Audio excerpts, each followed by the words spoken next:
Entah udah hari keberapa di rumah aja. Entah aktivitas apa aja yang udah dicoba. Corona. Entah apa maksud kedatangannya. Kurasa tak ada hal baik yang dibawa. Yang ada malah menghancurkan segala suka dan tawa. Mulai dari isolasi mandiri, kemunduran ekonomi, hingga kehilangan orang-orang yang dikasihi. Aku mulai muak. Hari-hariku diwarnai rasa panik. Khawatir, akankah hari esok jauh lebih baik? Atau malah makin mencekik?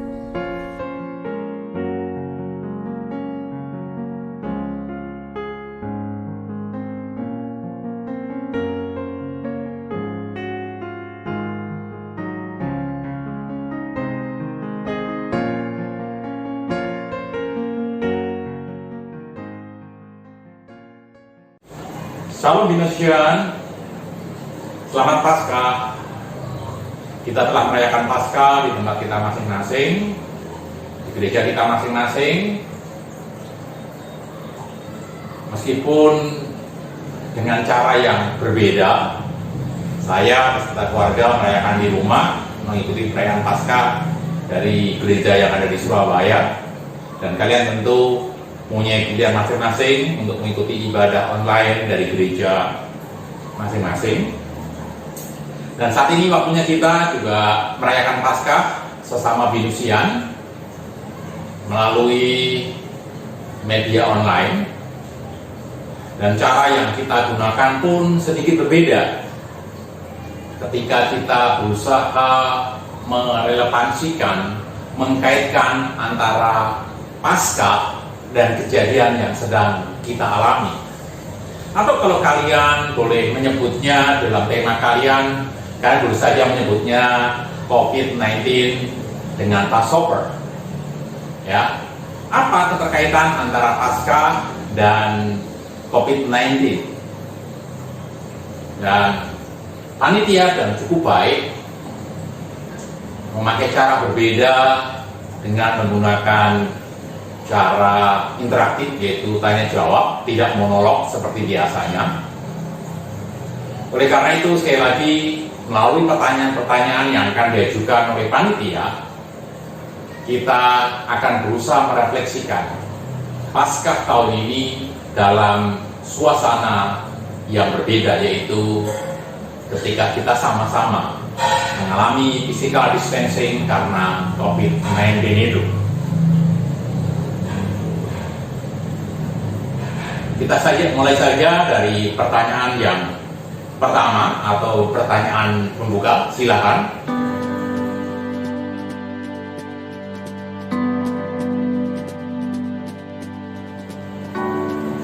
Ya, mengapa Tuhan mengizinkan COVID-19 ini terjadi di kehidupan kita?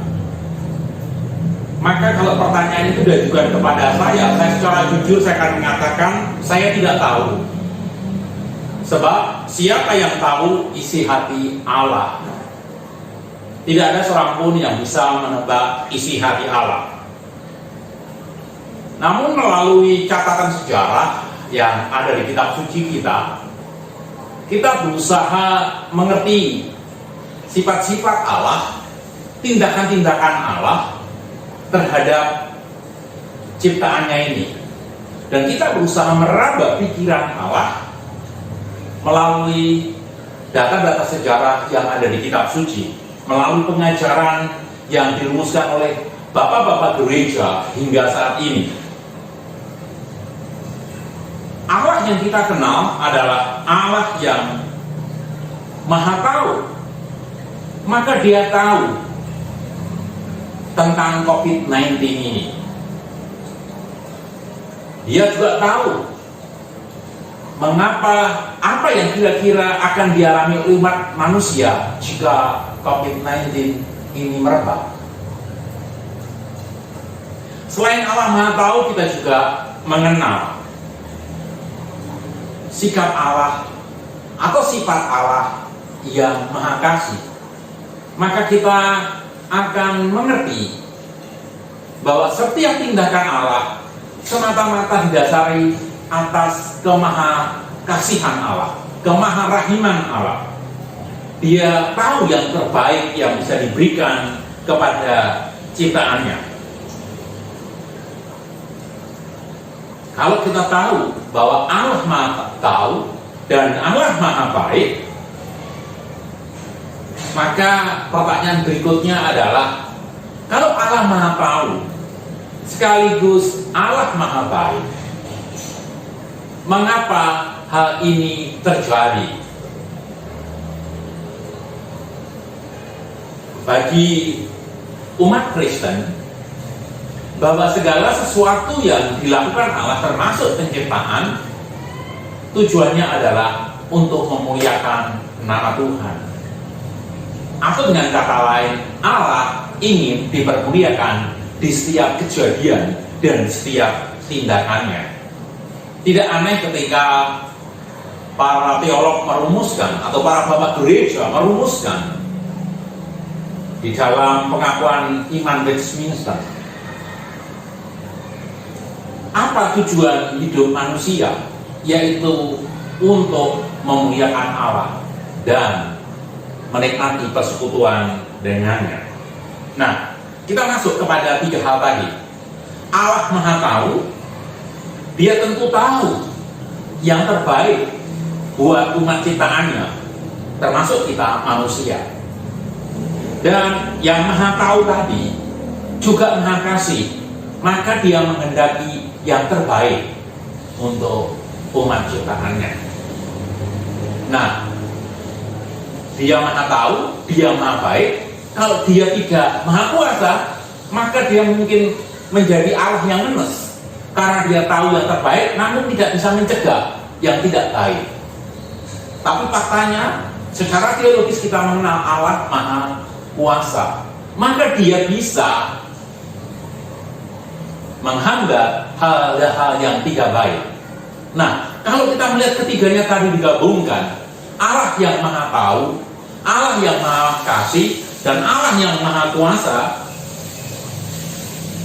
tahu bahwa COVID-19 ini tidak baik, tidak menyenangkan.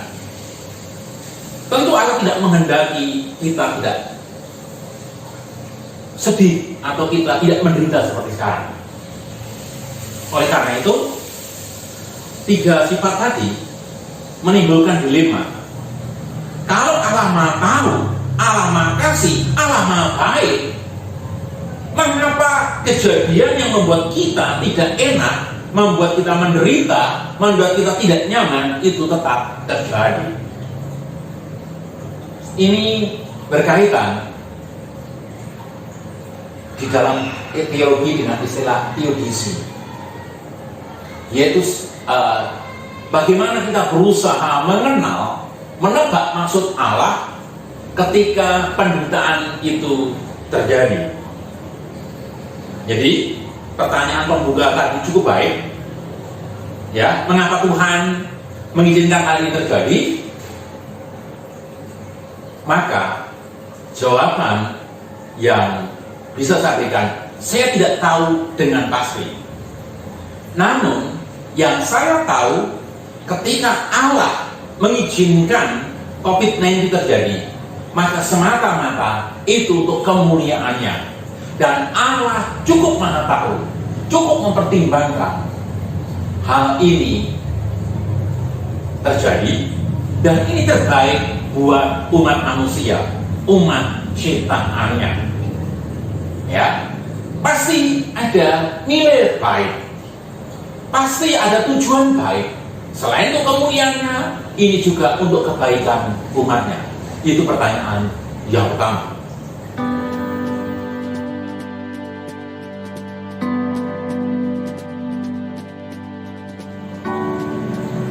Baik, apa sisi positif dari kejadian ini, dari COVID-19 ini? Karena pada umumnya manusia cenderung melihat dari sisi negatif, cemas, khawatir, panik, dan lain sebagainya. Ya, Pertanyaan kedua tadi, apa sisi positif?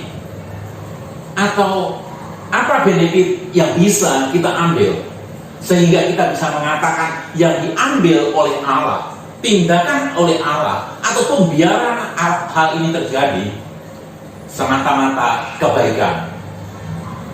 Banyak sekali orang berusaha menafsir, namun saya minimum ada 3 yang bisa saya kemukakan buat kita pada kali ini.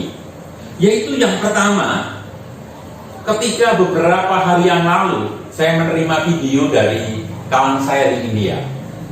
Ya, video itu melukiskan ketika ada suatu mobil yang diparkir di jalan raya, dan saya melihat ada seekor burung merak yang biasanya hidup di hutan atau di kebun binatang hingga di tengah-tengah kota di atas mobil yang sedang diparkir. Ini berbicara apa? Saya tidak akan menjawab lebih dulu. Dan tidak lama kemudian saya melihat juga video yang lain ketika ada beberapa ekor harimau dan gajah turun dari hutan ke pemukiman manusia. Saat yang lain pada hari yang tidak terlalu jauh, ada kawan kita bawa mobil di tol menuju pasar Minggu, dan dia memberi komentar, seumur-umur saya di jalan tol dan melihat gunung baru pagi ini, karena begitu birunya langit Jakarta. Teman lain lagi bersaksi bahwa ikan-ikan merapat di pantai yang biasanya berenang jauh dari pantai ini ke pantai. Hal ini membuktikan apa? Alam kembali kepada keseimbangannya. Alam yang harusnya menyatu. Kita sebagai makhluk ciptaan Allah, mahkota ciptaan yang diberi mandat untuk mengelola bumi ini, ternyata menjadi monster buat alam semesta ini, menjadi monster buat bumi ini, menjadi monster buat binatang-binatang yang ada di bumi ini. Maka, kalau saya boleh mengatakan, melalui COVID-19 ini, Allah sedang ingin mengembalikan keseimbangan alam yang seharusnya. Biar manusia boleh sadar bahwa bumi itu bukan semata-mata untuk kita eksploitasi, melainkan untuk kita manage seperti Allah memanage alam semesta ini, karena kita menerima mandat dari Allah. Coba kita bayangkan, sejak awalnya Allah telah menjadikan alam semesta dengan keseimbangan, dan begitu rupa indahnya. Dan untuk menjaga keseimbangan itu Allah memberi apa yang namanya hari Sabat. Saya katakan tadi, langit Jakarta menjadi biru, binatang-binatang di hutan di India menjadi turun karena manusia diam. Manusia itu menakutkan. Nah, coba seandainya manusia itu mentaati apa yang namanya Sabat, setiap Sabtu sekali tidak melakukan apa-apa, atau setiap minggu selain ke gereja kita tidak melakukan apa-apa, saya yakin alam lebih hijau, binatang juga bisa beristirahat. Dan terlebih lagi, kalau seandainya tanah itu tidak ditanami setiap tahun ke-7, maka tanah akan kembali menemukan keseimbangannya untuk subur, dan seterusnya, dan seterusnya. Jadi kawan-kawan binusian, saya tidak mengatakan kebaikan yang pertama dimulai COVID ini, Allah sedang memberikan long sabbatical leave, cuti panjang sabbatical bagi alam semesta. Kita diingatkan untuk merayakan Sabat secara konsekuen.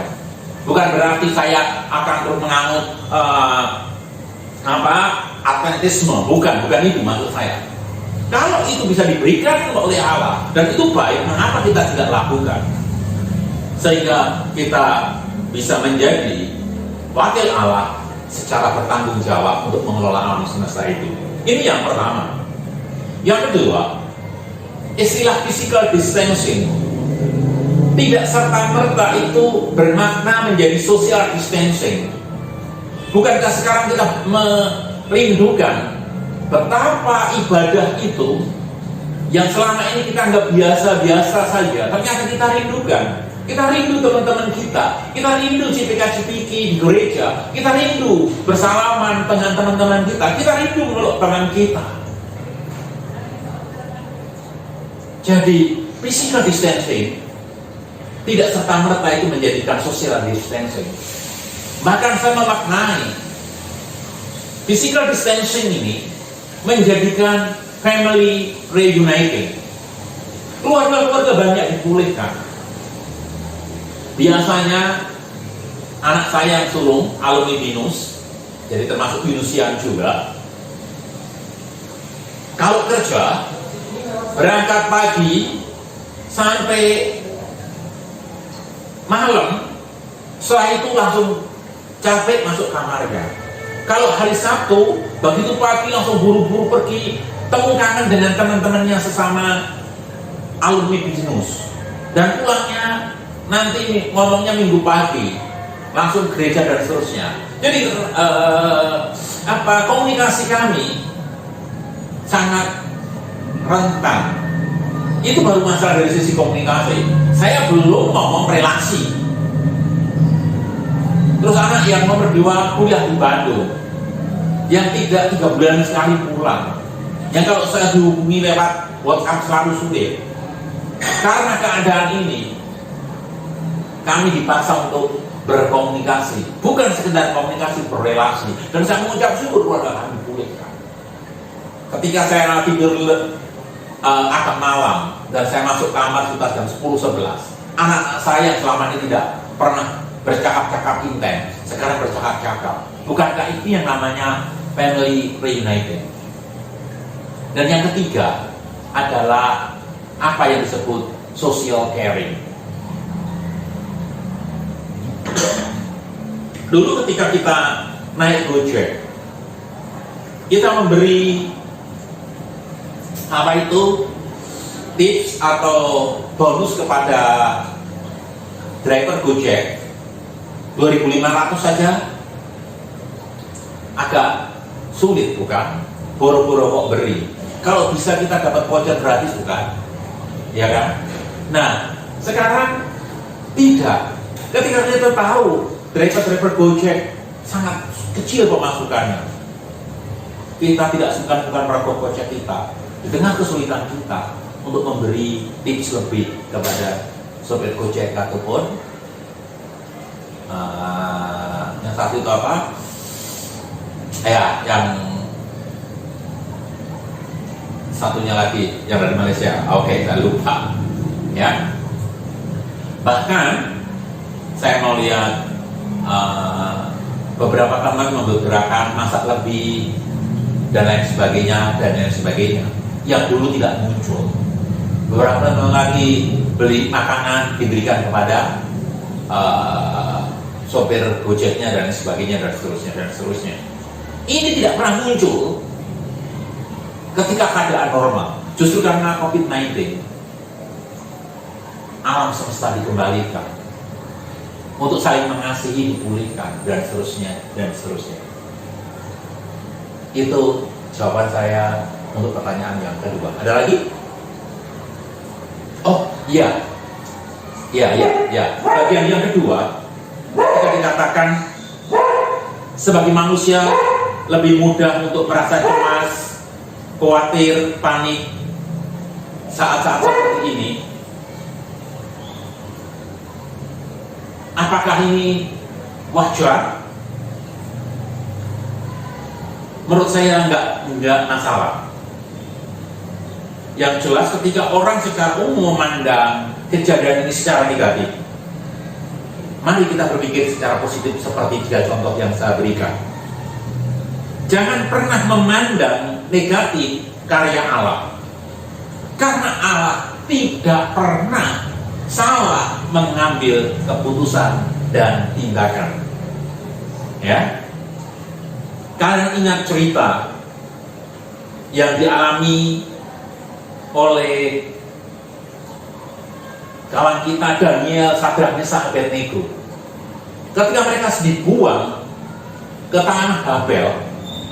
Mereka tidak memandang dari sisi negatif, kenapa saya dibuang, hidup saya sudah nyaman dan seterusnya. Ya, Tetapi kalian ingat, Alkitab tidak pernah mencatat sedikit pun bahwa mereka komplain. Mereka sibuk hidup sesuai dengan rencana Allah, dibandingkan mengeluh akan tindakan Allah yang kita tidak mengerti.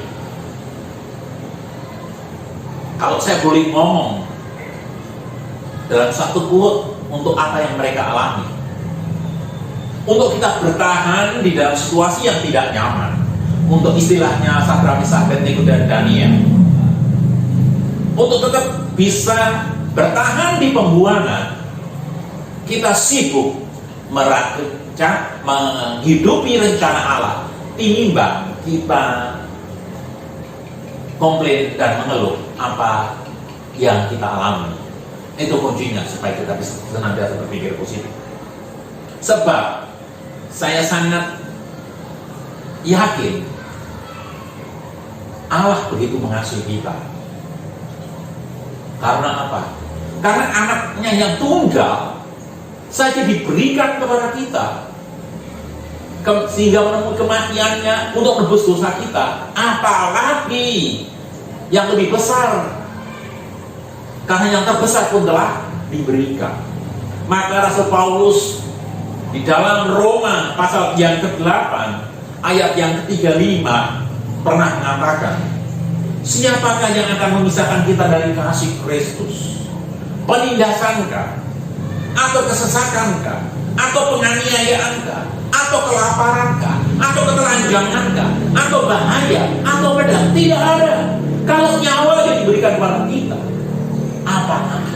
Oleh karena itu, mari kita seperti Daniel, Sadrak, Meshach, Abednego, Ezra, Nehemia, Zerubabel, Syaltiel, dan Hagai, ya, Ratu Esther dengan pamannya Mordekai, sibuk hidup di rencana Allah, dibandingkan kita meratapi keadaan yang tidak mengenakan ini. Mohon maaf agak panjang. Silakan untuk pertanyaan berikutnya, kalau masih ada tentunya.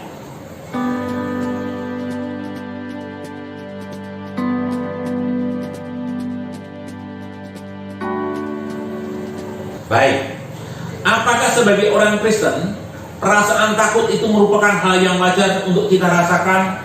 Iya. Jangankan kita manusia, Tuhan Yesus sendiri pernah takut, bukan? Sebelum masuk Paskah yang kita peringati sekarang, ketika Tuhan Yesus berdoa di Taman Getsemani, Injil Sinoptik mencatat Tuhan Yesus berkata kepada murid-muridnya, ya,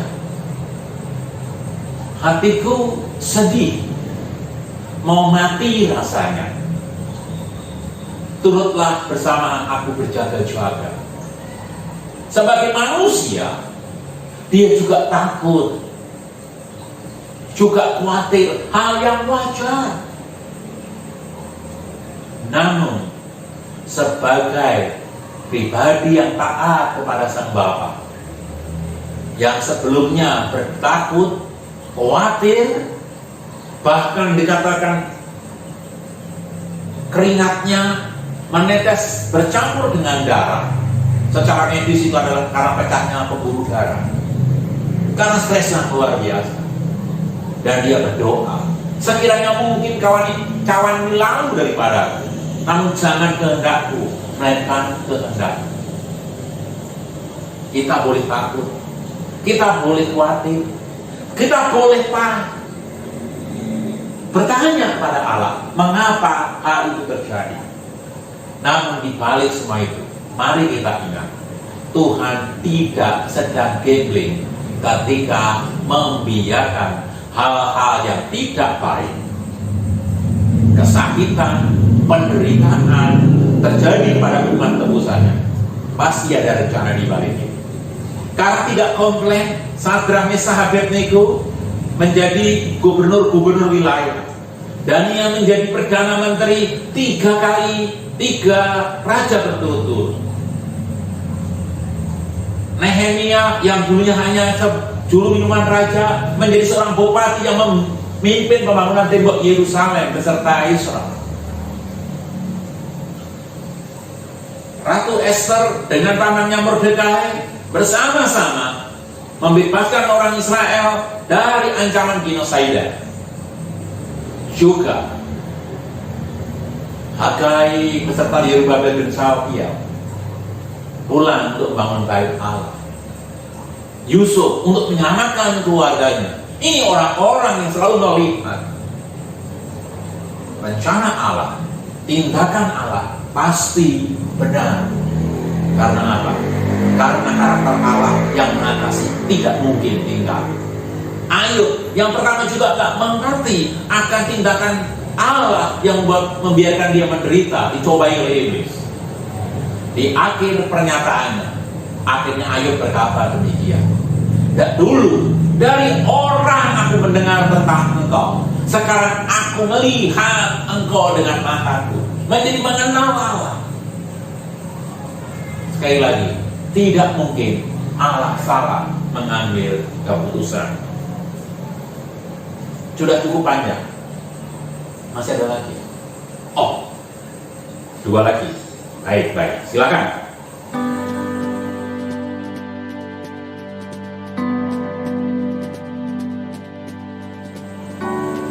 Baik. Apa makna kematian dan kebangkitan Kristus terhadap wabah COVID-19? Apa korelasi antara Paskah tahun ini dengan peristiwa COVID-19? Paskah, bahasa Ibrani Pesach, diterjemahkan dengan baik ke dalam bahasa Inggris Passover. Ya, yang mau menggunakan kata Happy Easter nggak masalah, Happy Passover juga nggak masalah. Tetapi saya akan lihat makna dari kebergeseran makna dari Paskah Perjanjian Lama dan Paskah Perjanjian Baru. Ada kontinuitas di sana. Kata Paskah atau Passover artinya dilewati. Apanya yang dilewati? Waktu itu ketika Firaun mengeraskan hatinya, Allah menghukum seluruh anak laki-laki sulung yang ada di Mesir, termasuk binatang, pasti mati. Dan untuk orang-orang Israel, untuk bangsa Yahudi, melalui Musa diingatkan, kalau kamu menaruh darah domba yang disembelih untuk pesta Paskah di pintu-pintu rumah, maka ketika malaikat maut melewatinya, melihat ada tanda itu, maka malaikat maut tidak akan masuk ke rumah itu, dan anak sulung di rumah itu akan selamat. Binatang sulung di keluarga itu akan selamat kalau ada tanda itu di pintu rumah. Artinya, karena darah binatang yang dikorbankan itu, maka maut melewati. Dan bagi orang Mesir yang tidak menaruh itu karena tidak tahu, seluruh anak sulung, seluruh binatang yang sulung mati. Artinya gara-gara darah tadi, gara-gara tanda anak domba tadi dilewati. Itu Paskah Perjanjian Lama. Paskah Perjanjian Baru, karena darah Kristus yang harusnya seluruh manusia menemui kebinasaannya, dan kita yang percaya menaruh darah Kristus di dahi kita melalui iman kita kepada Kristus, kita dilewati dari kematian kekal. Itu Paskah Perjanjian Baru. Terus apa kaitannya dengan COVID-19? Karena Kristus telah menang atas dosa dan kematian, maka Kristus pun mampu menolong kita supaya kita dilewatkan dari COVID-19 sesuai kerelaan kehendaknya. Namun, jika ada dari kita atau keluarga kita yang ternyata tidak lolos dari COVID-19, tidak dilewati dari COVID-19, yakinlah Tuhan ada rencana yang baik. Entah buat orang yang harus meninggal karena COVID-19, atau untuk saudaranya, atau untuk keluarganya. Saya mau kasih contoh. Untuk kebaikan selalu ada yang dikorbankan. Kalau kalian mau makan ayam goreng, ada ayam yang dipotong, bukan? Kalau kalian pengen makan babi panggang, ada babi yang dikorbankan, bukan? Bukan berarti si pemotong babi jahat, enggak. Karena demi kita yang dikasihinya, orang tua kita potong ayam, kita belikan babi dan lain sebagainya. Setiap kebaikan selalu ada yang dikorbankan. Dan oleh karena kita mengucap syukur, kalau kita bisa melihat kebaikan Allah melalui COVID-19 tadi, Allah mempunyai rencana khusus jika ada keluarga kita yang harus meninggalkan COVID-19. Tetapi kalau Allah berkenan melewati kita karena darah Kristus, maka kita pun akan dilewatkan. Tidak terlalu penting, tetapi yang terpenting bagi kita bagaimana kita hidup di dalam rencana Allah. Ya, karena tadi kalian mengatakan 2, satu lagi, silakan.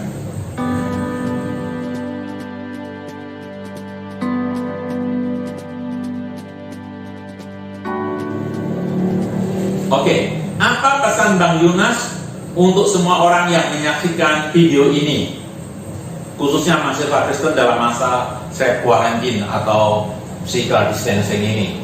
Kalau pesan mah, Bang Yunas maunya pesan babi panggang. Tapi ini pesan atau kata-kata yang bisa atau quote yang boleh diingat oleh teman-teman sekalian meraih Paskah tentunya, bukan? Baik. Sekali lagi, Allah membiarkan adanya jatuh korban di COVID-19 demi kebaikan orang-orang yang dikasihinya. Ya, Roma 8 ayat 28. Nah, kalau Allah sedang merelakan korban itu terjadi untuk kebaikan kita, maka kita juga tidak boleh main-main dengan kebaikan Allah melalui COVID-19 tadi. Ya.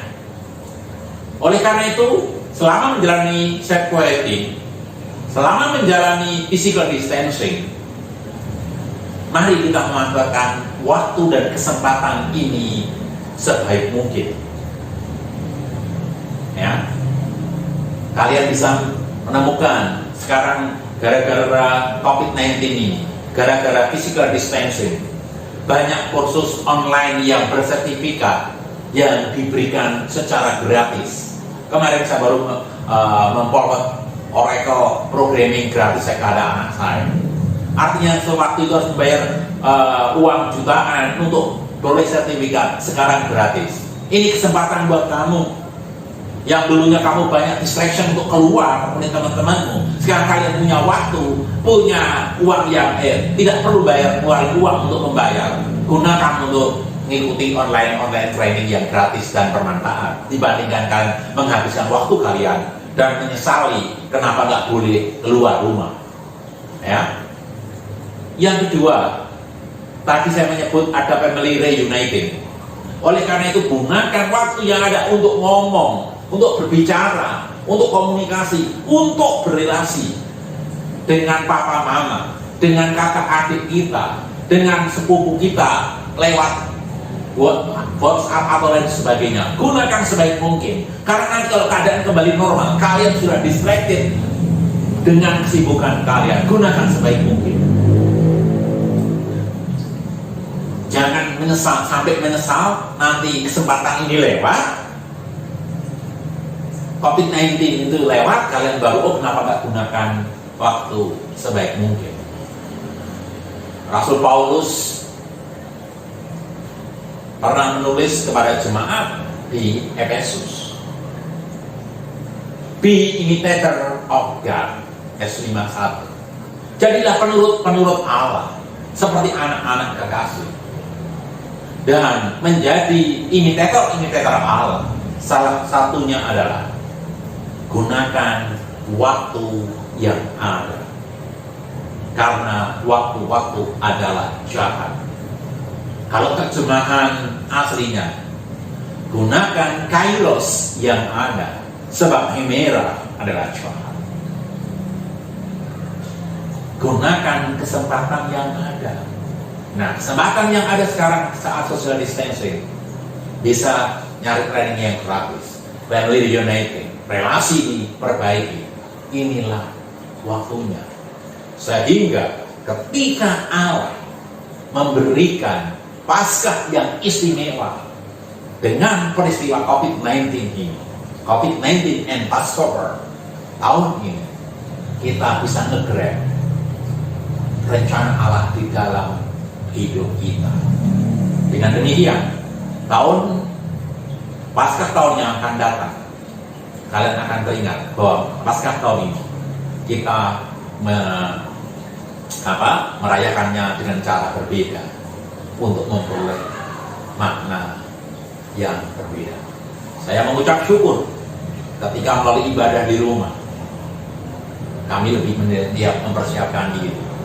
Kami tahu maknanya, mahalnya bersekutu. Dan ada satu memes yang sangat baik ketika iblis berkata kepada Tuhan Yesus, "You see, by COVID-19, I destroy your church." Kata Tuhan Yesus, no, you are not destroy my church, but we build home church everywhere. Dan itu nyata dari agama-agama yang ada, orang Kristen yang secara gagal dipaksa oleh Allah untuk memaknai ibadah secara baru. Dan kalau seandainya ada satu masa orang tak beribadah, orang Kristen tidak siap untuk ibadah di rumah. Saya berharap melalui jawaban-jawaban saya, kalian boleh merenungkannya, boleh memaknainya, sehingga Paskah tanpa khotbah kali ini boleh kita tangkap dengan baik. Kalau masih ada pertanyaan, kalian tanya ke panitia, BA saya terbuka untuk kalian, untuk menjawab pergumulan iman kalian, sharing-sharing kalian, atau mungkin pergumulan doa yang perlu kita. Tuhan Yesus memberkati. Selamat Paskah Indonesia. Kiranya Paskah tahun ini yang kita rayakan secara berbeda, kita memperoleh makna yang sangat berharga. Tuhan Yesus berkati. Bye-bye.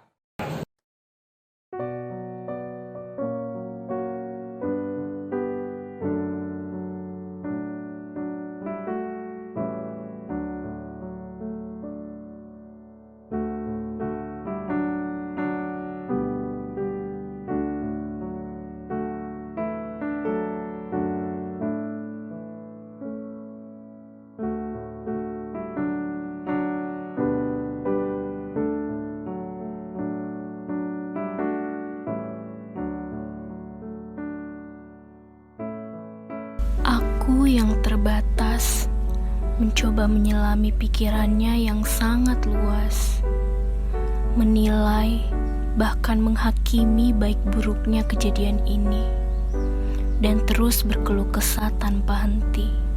Tetapi melalui pandemik, kusadari dia Bapa yang baik, tahu mana yang terbaik. Aku diizinkan melewati kejadian pelik agar mata ini celik. Tanpa kusadari, begitu banyak hal baik yang terjadi. Melalui peristiwa ini, Tuhan memulihkan bumi. Tak hanya itu, Ia memulihkan setiap keluarga, mencairkan hati yang beku, dan mengobati setiap luka. Dalam masa-masa ini, ku mau tetap percaya Kau Bapa yang takkan tinggalkanku. Saat gelap kabut menyelimuti langkahku, ku mau tetap percaya Kau Bapa sumber terangku. Saat masa depan tampak begitu suram, ku mau tetap percaya Kau merancang masa depan yang penuh harapan bagiku. Dan kini, untuk hidup ini, biar kehendak-Mu saja yang jadi.